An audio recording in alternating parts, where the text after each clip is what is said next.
Welcome back, everyone. This is an intermediate update to help you digest some of the changes that have occurred overnight with respect to the evolving risk associated with Hurricane Ian. Really quickly, you can see the satellite imagery as it's starting to move off the western tip of Cuba, still reflective of a well-defined hurricane, and you can now see an eye visible in the infrared imagery. As it starts to pull off of Cuba, some additional strengthening is possible. So it's really imperative that people start taking this seriously and start heeding evacuation orders.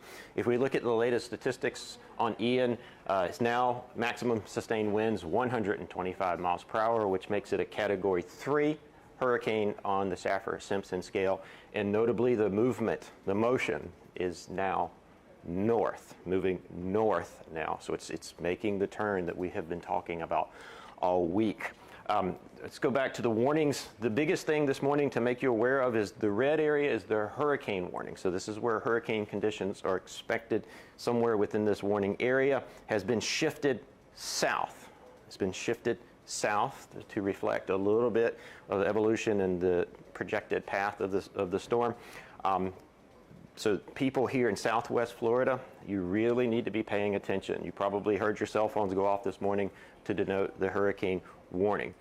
You were already under a storm surge warning. That was a pre-existing, so no changes there. But what is changing a little bit is as the track comes in a little bit more to the south, the surge risk has increased in and around Charlotte Harbor. So I really want these people to pay attention this morning if you're listening to us from this area of Southwest Florida, or if you know someone who lives in this portion of Southwest Florida. It's imperative that they understand that the surge risk has increased as the track has shifted a little bit to the south. So it's really, really important that people pay attention to any evacuation orders.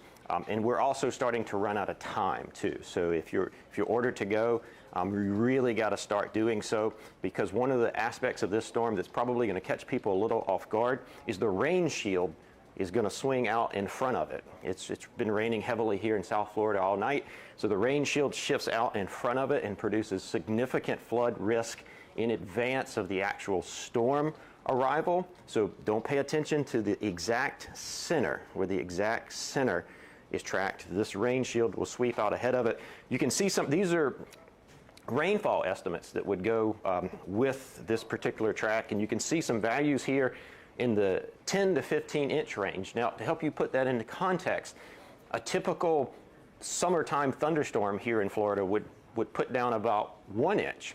So multiply that by 10 or 15 to give you a perspective of just how heavy it could rain in some of these bands as they sweep out in front of the actual arrival of Ian. So that's why we're starting to run out of time.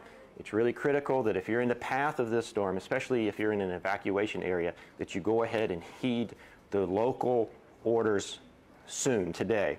Now, we'll be back at 11:30 with a fuller update, including the evolving risk for portions up the coast, the southeast portions of the United States, including Georgia. I know a lot of you have been asking about Georgia. We'll get to that in the fuller update at 11:30. That's it from the National Hurricane Center. We'll see you in a couple hours.